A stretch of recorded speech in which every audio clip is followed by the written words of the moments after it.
जरा सोचिए, एक ऐसा जीव जिसका स्पर्श ही मौत है, लेकिन उसे खुद महादेव ने अपने गले में एक आभूषण की तरह धारण किया। ये कोई साधारण सर्प नहीं थे, ये थे वासुकी, नागों के राजा। तो आज हम वासुकी की उसी कहानी को जानेंगे जो अक्सर अनदेखी रह जाती है, उनकी भक्ति और उनके बलिदान की एक अद्भुत गाथा। तो ये सवाल उठता है, क्या वासुकी सिर्फ एक सर्प थे या उनके जीवन में कोई बहुत गहरा दर्शन, कोई फिलॉसफी छिपी है? चलिए इसमें थोड़ा और गहराई से उतरते हैं और उनके सिर्फ बाहरी रूप से आगे की कहानी को समझते हैं। अक्सर लोग वासुकी और उनके बड़े भाई शेषनाग में थोड़ा कंफ्यूज हो जाते हैं। देखिए, जहां शेषनाग भगवान विष्णु की शैया बनकर शक्ति और धैर्य की मिसाल हैं, वहीं वासुकी ने एक बिल्कुल अलग रास्ता चुना। उन्होंने भगवान शिव का आभूषण बनकर त्याग और भक्ति का मार्ग अपनाया। दोनों अपनी अपनी जगह महान हैं, लेकिन उनके रास्ते और उनकी कहानियां एकदम अनोखी और प्रेरणा देने वाली हैं। तो भक्ति का ये अनोखा सफर शुरू कहाँ से हुआ? ये शुरू हुआ एक असाधारण तपस्या से। यह सिर्फ एक साधक की खोज नहीं थी, बल्कि एक राजा की अपने आराध्य को पाने की जिद थी। वासुकी नागलोक यानी सांपों के रहस्यमयी संसार के राजा थे, और वो बहुत ही न्यायप्रिय और समझदार राजा थे। लेकिन इतना ऐश्वर्य, इतनी सत्ता होने के बाद भी उनके दिल में एक खालीपन था, एक गहरी आध्यात्मिक प्यास थी, एक ऐसे मकसद की तलाश जो उन्हें महलों के सुख से कहीं आगे ले जाए। और यही तलाश उन्हें खींच कर ले गई हिमालय। वहां उन्होंने सब कुछ छोड़ दिया, खाना, पानी, राजपाट, सब। सदियां गुजर गईं, तूफान आए, बर्फबारी हुई, जंगलों में आग लगी, लेकिन वासुकी अपनी जगह से नहीं हिले। उनके होठों पर बस एक ही नाम था, शिव, शिव, शिव। और आखिर में उनकी इस अटूट भक्ति के आगे महादेव को प्रकट होना ही पड़ा। शिव ने कहा, मांगो, क्या चाहते हो? अब सोचिए, वासुकी क्या क्या नहीं मांग सकते थे? अमरता, शक्ति, दुनिया का कोई भी खजाना। पर उन्होंने क्या मांगा? उन्होंने मांगा बस आपकी सेवा का अधिकार। और शिव ने उन्हें वो स्थान दिया जो किसी देवता को भी नहीं मिला, अपने गले का हार बना लिया। लेकिन शिव को पा लेना वासुकी की यात्रा का अंत नहीं था, बल्कि ये तो उनकी सबसे कठिन परीक्षाओं की शुरुआत थी। अब उन्हें एक ऐसे काम के लिए हाँ कहना था जिसका दर्द शायद मौत से भी ज्यादा था।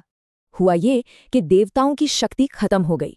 उन्हें चाहिए था अमृत, और अमृत पाने के लिए क्षीर सागर यानी दूध के महासागर को मथना जरूरी था। मंदराचल पर्वत को मथानी तो बना लिया, लेकिन उसे घुमाने के लिए रस्सी कहाँ से आती? इतनी विशाल, इतनी मजबूत रस्सी कौन बनाता? इस काम के लिए केवल वासुकी ही थे जो ये कर सकते थे, और वो जानते थे कि इसमें कितनी असहनीय पीड़ा होगी। पर सृष्टि को बचाने के लिए वो तैयार हो गए। मंथन से एक एक करके दिव्य चीजें निकलीं, लेकिन फिर समुद्र से कुछ ऐसा उभरा जिसे देखकर देवता और असुर दोनों की रूह कांप गई। हलाहल, ब्रह्मांड का सबसे खतरनाक जहर, इतना घातक कि पूरी सृष्टि को एक पल में राख कर सकता था। जब सबने हाथ खड़े कर दिए, तब महादेव आगे आए। उन्होंने उस पूरे जहर को पी लिया। कहते हैं माँ पार्वती ने उनका गला पकड़ लिया ताकि विष शरीर में ना उतरे, और वो जहर उनके कंठ में ही ठहर गया। तभी से वो नीलकंठ कहलाए, और उस वक्त वासुकी उनके गले में ही लिपटे थे। सोचिए, उन्होंने सिर्फ मंथन का शारीरिक दर्द नहीं सहा, बल्कि अपने ईश्वर को जहर पीते देखने की मानसिक पीड़ा भी झेली। तो समुद्र मंथन अगर शारीरिक सहनशक्ति की परीक्षा थी, तो वासुकी के जीवन का अगला अध्याय वो उनकी आत्मा की परीक्षा थी। ये कहानी एक माँ के गुस्से और उसके श्राप से पैदा हुए दर्द की है। ये सब एक शर्त से शुरू हुआ। अपनी हार को टालने के लिए वासुकी की माँ कद्रू ने अपने ही बेटों को झूठ का साथ देने का हुक्म दिया, लेकिन वासुकी और कई दूसरे नागों ने साफ मना कर दिया। उन्होंने कहा, माँ, ये अधर्म है, हम इस पाप में शामिल नहीं होंगे। उन्होंने सच का साथ दिया, भले ही इसके लिए अपनी माँ के ही खिलाफ क्यों न जाना पड़े।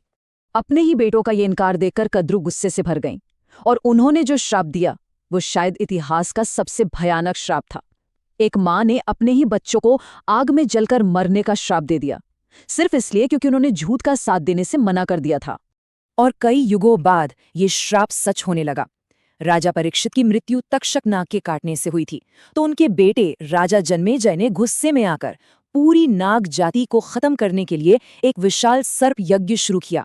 उस यज्ञ के मंत्र इतने शक्तिशाली थे कि दुनिया के किसी भी कोने में छिपा हुआ नाग खुद ब खुद खिंचकर उस धधकती हुई आग में गिरने लगा। नागलोक में हाहाकार मच गया। वासुकी, जो राजा कभी रोए नहीं थे, वो आज अपनी प्रजा को, अपने भाइयों को यूं जलते हुए देखने के लिए मजबूर थे।